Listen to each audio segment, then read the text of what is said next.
neighbor's rights.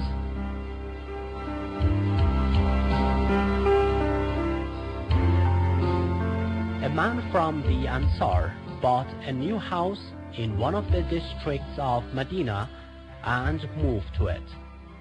When he had settled down in his new premises, he realized that his neighbor was an obnoxious person.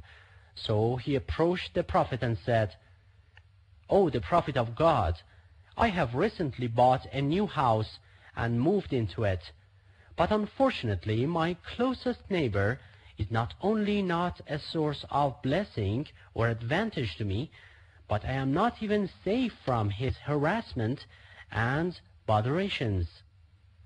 I am not sure that he will not cause me some damage or irritation."